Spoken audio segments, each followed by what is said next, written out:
दोस्तों कहानी की शुरुआत में हम डस्टी नाम के एक छोटे से प्लेन को देखते हैं जो कि दो फाइटर जेट के साथ में रेस कर रहा होता है। लेकिन ये डस्टी का एक सपना होता है। असल में डस्टी एक फर्टिलाइजर प्लेन होता है जो खेतों की देखरेख का काम करता है। लेकिन उसका एक सपना होता है कि वो एक दिन दुनिया का सबसे बेहतरीन एयर रेसर बने। तभी डस्टी का दोस्त कहता है कि तुम काम करते वक्त सपने मत देखा करो। इसके बाद हम डस्टी के सबसे करीबी दोस्त चक को देखते हैं जो कि एक फ्यूल टैंकर होता है। चक के पास में एक रनिंग बुक होती है जिसकी मदद से चक डस्टी को फ्लाइंग रेस की तैयारी करा रहा होता है। डस्टी बड़े ही अच्छे तरीके से उड़ रहा होता है। वो अपनी पूरी रफ्तार से हवा में ऊपर जाने लगता है जिसकी वजह से उसके इंजन में खराबी आ जाती है। इसके बाद में डस्टी गैरेज में जाता है जहाँ पर हम डोटी को देखते हैं जो कि एक मैकेनिक होती है। डोटी जब डस्टी के इंजन को देखती है तो उसे पता चल जाता है कि डस्टी फिर से रेस की तैयारी कर रहा है। वो डस्टी पर बहुत गुस्सा करती है। वो डस्टी से कहती है कि तुम रेस के लिए नहीं बने हो, तुम्हारा काम सिर्फ खेतों में डस्ट फैलाना है। लेकिन डस्टी उसकी एक भी बात नहीं सुनता है। इसके बाद में डस्टी और चक पुरानी रेस की वीडियोज को देख रहे होते हैं। तब चक कहता है कि जो हमारे पास बुक है इससे तुम ज़्यादा नहीं सीख पाओगे, इसलिए हमें स्कीपर की मदद लेनी चाहिए क्योंकि वो एक रिटायर फाइटर प्लेन है, वो तुम्हें ज़्यादा अच्छे से ट्रेन कर सकता है। इसके बाद में दोनों स्कीपर के पास पहुंच जाते हैं। वो स्कीपर को कोच बनने के लिए कहते हैं लेकिन स्कीपर इसके लिए मना कर देता है। इससे दोनों उदास होकर वहां से चले जाते हैं। इसके बाद में डस्टी सिटी में हो रही क्वालिफाइंग रेस में जाता है जहां पर दूर दूर से प्लेन्स आए होते हैं। यहाँ पर डस्टी रिप्स फ्लिंगर से मिलता है जो कि पिछले 4 सालों से चैंपियन रहा होता है। यहाँ पर सभी प्लेन्स डस्टी का मजाक उड़ा रहे होते हैं। वो कह रहे होते हैं कि अब खेतों में काम करने वाला भी रेस करेगा। इससे डस्टी को अच्छा नहीं लगता है। रेस का अनाउंसर बताता है कि जो भी टॉप 5 प्लेन्स इस रेस को जीतेंगे वो सिटी की तरफ से वर्ल्ड चैंपियन रेस के लिए जाएंगे। इसके बाद में सभी प्लेन्स एक एक करके क्वालिफाइंग रेस को करते हैं जिसमें कि इन्हें रास्ते में पड़ने वाली चुनौतियों का सामना करना होगा। अब डस्टी की बारी आती है। वो अपने पूरे जोश में टेक ऑफ करता है। उसकी रफ्तार बहुत ही ज़्यादा अच्छी होती है। ये देख करके सभी के सभी प्लेन्स हैरान रह जाते हैं। वो रेस को क्वालिफाइंग कर लेता है लेकिन उसकी पोजीशन 6th आती है। इससे डस्टी उदास हो जाता है क्योंकि वो अब वर्ल्ड रेस में नहीं जा पाएगा। तब चक डस्टी को हौसला देते हुए कहता है कि तुमने कम से कम 6th पोजीशन तो ली जो कि बाकी के प्लेन्स नहीं कर पाए। अब दोनों वापस से अपने ब्लेज आ जाते हैं और फिर से डस्टी खेतों के काम में लग जाता है। लेकिन एक दिन रेस का अनाउंसर डस्टी के गाँव आता है। वो डस्टी और चक को बताता है कि टॉप 5 प्लेन में से एक प्लेन ने चीटिंग की थी इसलिए उसे रेस से बाहर निकाल दिया है, इसलिए अब तुम उसकी जगह पर रेस में हिस्सा लोगे। ये सुनकर के डस्टी और चक बहुत ही ज्यादा खुश होते हैं। अब डस्टी फिर से रेस की प्रैक्टिस करने लगता है। तभी हम देखते हैं कि स्कीपर दूरबीन से डस्टी पर नजर रख रहा होता है। अब रात में डस्टी वर्ल्ड मैप को देख रहा होता है। वो उन जगहों को देख रहा होता है जहाँ से उन्हें उड़ करके जाना होगा।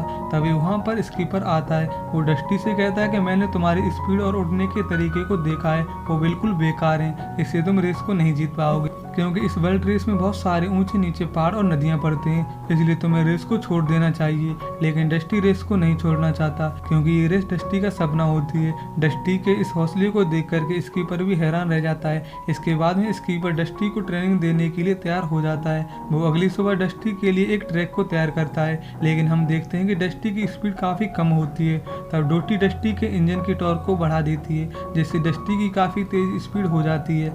अब स्कीपर डस्टी को हवा में ऊपर जाने को कहता है। डस्टी पूरी दम से ऊपर जाने लगता है लेकिन जैसे ही वो नीचे देखता है तो वो डर जाता है, इसलिए वो नीचे उतर करके आ जाता है। डस्टी स्कीपर को बता देता है कि उसे ऊंचाई से डर लगता है। वो बताता है कि वो 1000 मीटर से ऊपर कभी नहीं उड़ा है, जिस पर स्कीपर कहता है कि तुम तो एक प्लेन हो, तुम्हें ऊंचाई से नहीं डरना चाहिए। वो डस्टी से कहता है कि हम ऊंचाई के डर पर बाद में काम करेंगे, अभी तुम ट्रैक को पार करके दिखाओ। इसके बाद में डस्टी पूरे जोश से ट्रैक को पार करने लगता है और वो काफ़ी अच्छे तरीके से ट्रैक को पार कर भी लेता है जिससे स्कीपर बहुत खुश होता है। अब डस्टी रेस के लिए तैयार हो जाता है। इसके बाद में डस्टी वर्ल्ड रेस में हिस्सा लेने के लिए न्यूयॉर्क की तरफ निकल जाता है। जब वो न्यूयॉर्क के एयरपोर्ट पर लैंड करता है तभी उसके पीछे से एक बड़ा सा जहाज भी लैंड कर रहा होता है जिससे डस्टी उसके नीचे आने से बाल बाल बचता है। इसके बाद में डस्टी उस जगह पर पहुंच जाता है जहाँ पर बाकी के रेसर्स रुके होते हैं। सभी डस्टी को देख करके एकदम से हैरान रह जाते हैं। सब फिर से उसका मजाक उड़ाने लगते हैं। डस्टी यहाँ पर एक फीमेल प्लेन से मिलता है जिसका नाम ईशानी होता है। वो इंडिया से आई होती है। इसके बाद में सभी प्लेन्स रेस के मैदान में पहुंच जाते हैं, जहां पर स्टेडियम पूरी तरह से ऑडियंस से भरा होता है। डस्टी इतनी सारी भीड़ को देख करके बहुत खुश होता है। अब रेस का पहला पड़ाव शुरू होता है, जिसमें कि न्यूयॉर्क से जर्मनी के लिए जाना होगा। अब रेस स्टार्ट होती है और सभी प्लेन्स टेक ऑफ कर जाते हैं। सभी हवा में ऊपर उड़ रहे होते हैं। वहीं डस्टी ऊंचाई के डर से समुद्र की सतह के करीब उड़ रहा होता है। रास्ते में डस्टी बुलडॉग नाम के एक प्लेन को देखता है, जिसमें कि कुछ खराबी आ गई होती है, लेकिन सभी प्लेन्स उसे पीछे छोड़ करके जा रहे होते हैं। लेकिन डस्टी बुलडॉग की मदद करता है, वो उसे गाइड करता है और किसी तरह से उड़ाते हुए जर्मनी के एयरपोर्ट पर पहुंचा देता है। इससे बुलडॉग बहुत खुश होता है और वो डस्टी को थैंक्स कहता है। लेकिन डस्टी अब भी रेस में बहुत ही ज्यादा पीछे होता है, लेकिन उसने बुलडॉग की मदद की होती है। इससे सब लोग बहुत खुश होते हैं, सब डस्टी की तारीफ कर रहे होते हैं। इसके बाद में डस्टी रेडियो पर अपने दोस्तों और स्कीपर से बात करता है। स्कीपर डस्टी से कहता है कि तुम्हें हवा में ऊपर उड़ने की कोशिश करनी चाहिए। इसके बाद में रेस का दूसरा स्टेज शुरू होता है, जिसमें कि जर्मनी से इंडिया के लिए जाना होगा।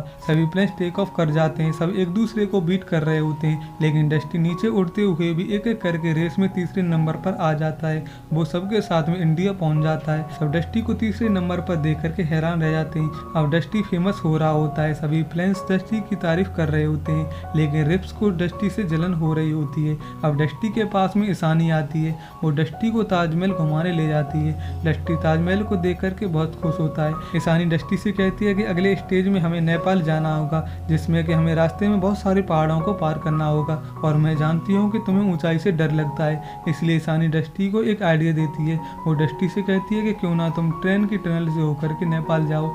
ये बात डस्टी को भी सही लगती है। अब रेस की शुरुआत होती है और सभी प्लेन्स पहाड़ों के ऊपर से जा रहे होते हैं, लेकिन डस्टी ऊंचाई से डर रहा होता है, इसलिए वो ट्रेन की टनल से जाने लगता है। लेकिन टनल बहुत ही ज्यादा पतली होती है। तभी ट्रेन टनल में आने लगती है, जिससे कि डस्टी बहुत ही ज्यादा डर जाता है। वो किसी तरह से पूरी स्पीड से उस टनल से बाहर आ जाता है और नेपाल के एयरपोर्ट पर पहुंच जाता है। वहां पर पहुंच करके उसे पता चलता है कि वो रेस में सबसे आगे है। इसके बाद में बाकी के प्लेन्स भी आ जाते हैं। वो सब डस्टी के लिए बहुत खुश होते हैं। इसके बाद में डस्टी ईशानी के पास जाता है। वो उससे कहता है कि तुमने मुझे गलत रास्ता बताया, मैं मरते मरते बचा था। तभी डस्टी ईशानी के नए प्रोपेलर देखता है, जो कि उसे रिप्स ने दिए होते हैं। डस्टी समझ जाता है कि ईशानी ने उसे धोखा दिया है। वहीं हम रिप्स को देखते हैं, जो कि अपने चमचों से कह रहा होता है कि वो रेस में डस्टी के एंटीना को तोड़ दें, क्योंकि आगे की रेस पैसिफिक ओशन से होकर के जाने वाली होती है, जिसमें कि सभी प्लेन्स 25,000 किलोमीटर की दूरी तय करके मैक्सिको के लिए जाएंगे। अब रेस की शुरुआत हो जाती है और सभी प्लेन्स बड़ी ही तेजी से समुद्र के ऊपर से जा रहे होते हैं। तभी डस्टी पर रिप्स के चमचे अटैक कर देते हैं और वो उसके एंटीना को तोड़ देते हैं, जिससे डस्टी का संपर्क रेस से टूट जाता है और वो समुद्र में खो जाता है। तभी उसके पास में 2 फाइटर जेट आते हैं। वो डस्टी से कहते हैं कि तुम रिस्ट्रिक्टेड एरिया में उड़ रहे हो। इस पर डस्टी उन्हें बता देता है कि वो रेस कर रहा था, लेकिन एंटीना टूटने की वजह से मैं खो गया हूँ। इसके बाद में वो दोनों फाइटर जेट डस्टी को लेकर के अपने शिप पर आ जाते हैं और उसे गैरेज में ले जा करके रिपेयर करने लगते हैं। तभी डस्टी दीवार पर एक पोस्टर देखता है, जो कि स्कीपर के स्क्वाड का होता है। उसमें स्कीपर भी होता है। डस्टी देखता है कि स्कीपर ने सिर्फ एक ही मिशन किया होता है। ये देख करके डस्टी हैरान रह जाता है। वो तुरंत ही स्कीपर को कॉल करता है और उससे पूछता है कि तुमने सिर्फ एक ही मिशन किया था। इस पर स्कीपर बता देता है कि हाँ, उसने एक ही मिशन किया था। ये सुनकर के डस्टी हैरान रह जाता है। तभी डस्टी को फाइटर जेट बताते हैं कि तुम अब पूरी तरह से रेडी हो, इसलिए तुम जल्दी से यहाँ से निकल जाओ, क्योंकि यहाँ पर बड़ा सा तूफान आ रहा है। इसके बाद में डस्टी वहाँ से चला जाता है। वो रास्ते में स्कीपर के बारे में ही सोच रहा होता है। तभी उसके सामने एक बड़ी सी पानी की लहर आ जाती है और डस्टी उस लहर में फंस जाता है। डस्टी पानी में डूबने ही वाला होता है, लेकिन उससे पहले वो रेस्क्यू टीम को इन्फॉर्म कर देता है। इसके बाद में रेस्क्यू टीम उसे आकर के बचा लेती है और वो उसे लेकर के मैक्सिको आ जाते हैं। वहाँ पर डस्टी के सारे दोस्त भी पहुँच गए होते हैं, लेकिन अब डस्टी की हालत खराब होती है, क्योंकि उसके विंग्स और प्रोपेलर टूट चुका होता है, जिससे कि डस्टी अब रेस में आगे नहीं जा पाएगा। अब स्कीपर डस्टी को अकेले में मिलता है। वो डस्टी को बताता है कि मैं एक दिन अपनी स्क्वाड के साथ में जा रहा था, तभी हम पर हमारे दुश्मनों ने अचानक से हमला कर दिया, जिसमें कि मेरे सारे के सारे साथी मारे गए और मेरी भी हालत खराब थी। तब से मैंने उड़ना हमेशा के लिए छोड़ दिया। वो डस्टी से कहता है कि अगर तुम्हें पता होता कि मैंने एक ही मिशन किया है, तो क्या तुम मुझे अपना गुरु नहीं मानते? जिस पर डस्टी कहता है कि हाँ, मैं तुम्हें अपना गुरु नहीं मानता। इससे स्कीपर को बुरा लगता है। अब डस्टी वहाँ से जाने लगता है। तभी वहाँ पर बाकी के प्लेन्स आ जाते हैं। वो डस्टी से कहते हैं कि तुम बहुत ही अच्छे रेसर हो, तुम्हें आगे रेस में जाना चाहिए। जिस पर डस्टी उदास होकर के कहता है कि मेरे सारे गुर्जे ढीले हो गए हैं, अब मैं रेस में आगे नहीं जा सकता। तभी सभी प्लेन्स अपने अपने एक एक स्पेयर पार्ट को डस्टी को देने लगते हैं। इसके बाद में ईशानी भी अपना प्रोपेलर डस्टी को दे देती है और उससे माफ़ी मांगती है। इसके बाद में डॉटी डस्टी को पहले से भी बेहतर बना देती है। वहीं हम रिप्स को देखते हैं जो कि अपने चमचों से डस्टी को मारने के लिए कह रहा होता है, लेकिन ये बात स्कीपर सुन लेता है। अब रेस का आखिरी स्टेज शुरू होता है जो कि मैक्सिको से न्यूयॉर्क के लिए होता है। अब रेस की शुरुआत होती है और सभी प्लेन्स टेक ऑफ कर जाते हैं। वहीं डस्टी को 1 मिनट लेट उड़ने की पेनल्टी लगी होती है क्योंकि वो बहुत ही देर से मैक्सिको पहुंचा होता है। अब डस्टी पूरी स्पीड से टेक ऑफ कर जाता है और वो एक एक करके सभी प्लेन्स को पीछे छोड़ने लगता है। अब धीरे धीरे डस्टी दूसरे नंबर पर आ जाता है। तभी रिप्स डस्टी को अपने पीछे देख करके भड़क जाता है और वो डस्टी पर अटैक कर देता है, लेकिन तभी वहाँ पर स्कीपर आ जाता है और वो डस्टी की मदद करता है। लेकिन तभी रिप्स स्कीपर पर ही अटैक कर देता है और वो उसके पंख को तोड़ देता है, जिससे डस्टी का ध्यान भटक जाता है और रिप्स आगे निकल जाता है।